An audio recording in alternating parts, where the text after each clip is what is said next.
கைப்பற்றப்படும் ice போதைப் பொருட்களுக்கு சொந்தக்காரர் நாமல் ராஜபக்ஷ அர்ச்சுனா எம்பி பகீர் தகவல். வளமிக்க நாட்டை கட்டியெழுப்ப வந்தவர்கள் சுகபோக வாழ்க்கையில் ஆளும் தரப்பை கிண்டல் செய்த நாமல் ராஜபக்ஷ. மஹிந்தவின் பாதுகாப்பு அரசாங்கத்திடம் முக்கிய கோரிக்கையை முன்வைத்த மொட்டு கட்சி. அனுருவிற்கு கைது மிரட்டல் வெளியான ரகசியம் ஆபத்தில் தென்னிலங்கை. ஜனாதிபதி முறைமை நிச்சயம் நீக்கப்படும் டில்வின் சில்வா திட்டவட்டம். தேசிய செல்வந்த சக்தியினர் கிண்டலடிக்கும் சாணக்கியன்.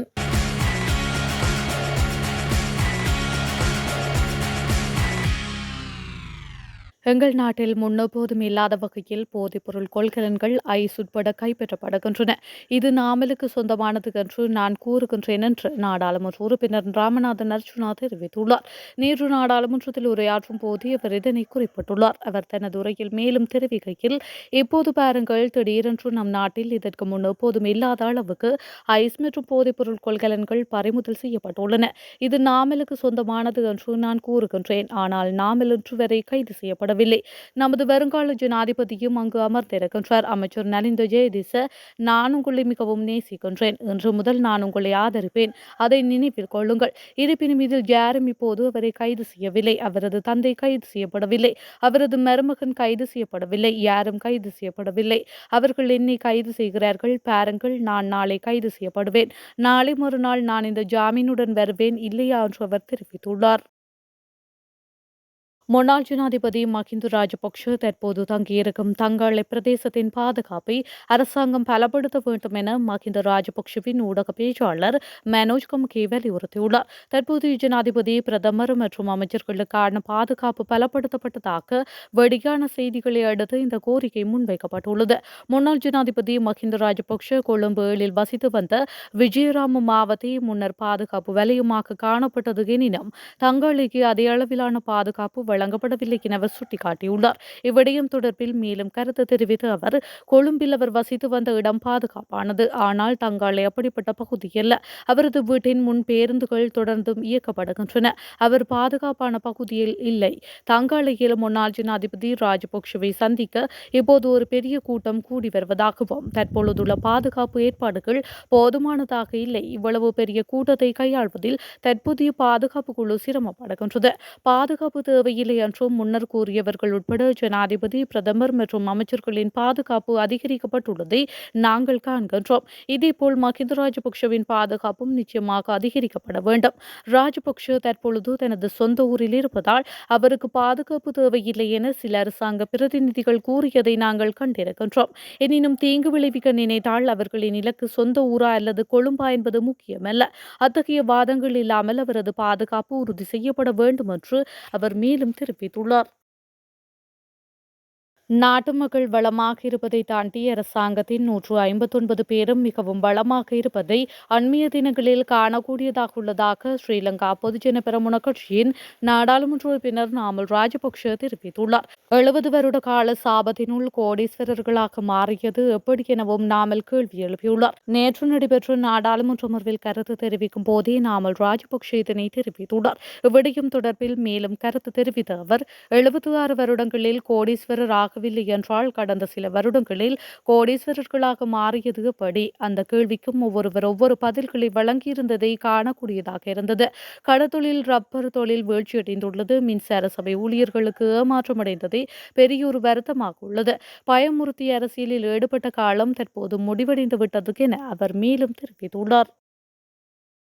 சொத்து மற்றும் பொறுப்பு தொடர்பான விவரங்களில் போலியான விடயங்களை உள்ளடக்குதல், உண்மையை மறைத்தல் ஆகிய குற்றங்களுக்காக ஜனாதிபதி உட்பட அரசாங்கத்தின் அமைச்சர்கள், பிரதி அமைச்சர்கள் எதிர்காலத்தில் சிறைக்கு செல்ல நேரிடும் என முன்னாள் நாடாளுமன்ற உறுப்பினர் உதய கம்மன்பில தெரிவித்துள்ளார். ஜனாதிபதி அனுருகுமார திசாநாயக்க 2024 ஜூன் மாதம் பிரித்தானியாவிற்கு சென்றிருந்தார். இந்த பயணத்துக்கான செலவு விவரங்கள் ஜனாதிபதியால் சமர்ப்பிக்கப்பட்ட சொத்து மற்றும் பொறுப்பு தொடர்பான விவரங்களில் குறிப்பிடப்படவில்லை. சொத்து பொறுப்பு மற்றும் பொறுப்பு தொடர்பான விவரங்களில் போலியான விடயங்களை உள்ளடக்கல், உண்மையை மறைத்தல் ஆகிய குற்றங்களுக்காக ஜனாதிபதி உட்பட அரசாங்கத்தின் அமைச்சர், பிரதி அமைச்சர்கள் எதிர்காலத்தில் சிறைக்கு செல்ல நேரிடும். ஜனாதிபதி அனுரகுமார திசாநாயக்கவின் ஒரு வருட கால ஆட்சியில் நாட்டில் எவ்வித முன்னேற்றமும் ஏற்படவில்லை என குறிப்பிட்டுள்ளார். இவ்வாறு கூறுவதன் மூலம் அவர்கள் ஒரு புதிய ஆட்சி மாற்றத்தை நோக்கி நகர்கின்றனர்களா என்று மேலும் கேள்வி எழுப்பப்படுகின்றது. வடக்கு கிழக்கு மக்களின் உரிமைகளை உறுதிப்படுத்துவதற்குரிய யோசனை, நிறைவேற்று அதிகார ஜனாதிபதி முறைமை நீக்கம் மற்றும் மனித உரிமை பாதுகாப்பு உட்பட பல முக்கிய விடயங்களை மையப்படுத்தியதாகவே புதிய அரசமைப்புக்குரிய பணி இடம்பெறும் என்று ஜேவிபியின் பொதுச் செயலாளர் டெல்வின் சில்வா தெரிவித்துள்ளார். இதனை நாம் நிச்சயம் செய்வோம், இதற்கு எமக்கு கால அவகாசம் அவசியம் என்றும் குறிப்பிட்டுள்ளார்.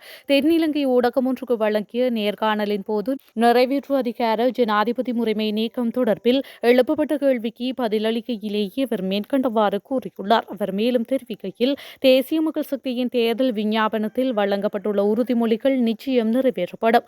ஒவ்வொரு உறுதிமொழிக்கும் நாம் நிச்சயம் பொறுப்பு கூறுவோம். முதலில் தள்ளாடும் நிலையில் உள்ள பொருளாதாரத்தை ஸ்திரப்படுத்த வேண்டும், மக்களுக்கு நிவாரணத்தை வழங்க வேண்டும், ஊழல் மோசடிகளை முடிவுக்கு கொண்டு வர வேண்டும்.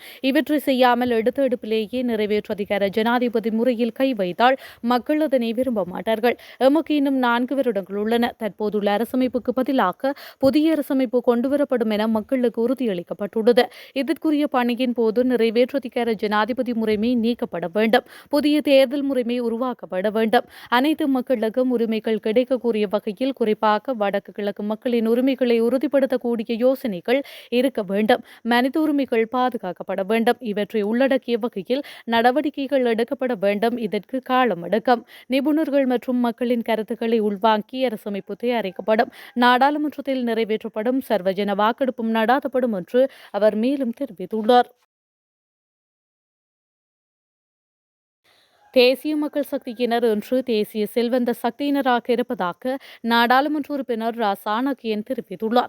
நாடாளுமன்றத்தில் நேற்று உரையாற்றும் போது அவர் இவ்வாறு குறிப்பிட்டுள்ளார். தொடர்ந்தும் அவர் பேசுகையில், திருகோணமலை மாவட்ட தேசிய மக்கள் சக்தி நாடாளுமன்ற உறுப்பினர் அருண் ஹேமச்சந்திரவுக்கு எதிராக நெலாவெளி போலீஸ் நிலையத்தில் பிரதேச சபை தலைவருக்கு அச்சுறுத்தல் விடுத்ததாக முறைப்பாடு செய்யப்பட்டுள்ளது. அத்துடன் மட்டக்களப்பு சந்திவெளி போலீஸ் நிலையத்தில் தேசிய மக்கள் சக்தியின் அமைப்பாளருக்கு எதிராகவும் முறைப்பாடு செய்யப்பட்டுள்ளது.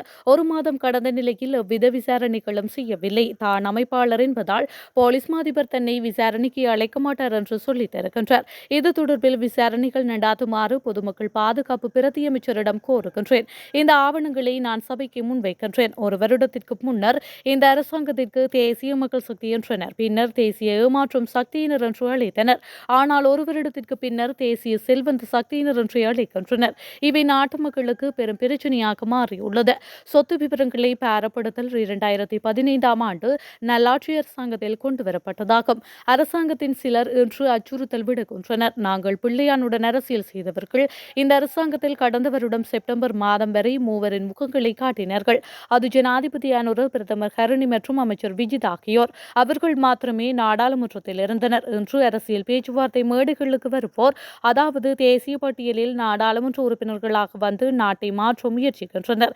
இவர்கள் அன்று முகங்களை காட்டியிருந்தால் ஜனாதிபதி அனுர வெற்றி பெற்றிருக்க மாட்டார் என்று அவர் மேலும் தெரிவித்துள்ளார்.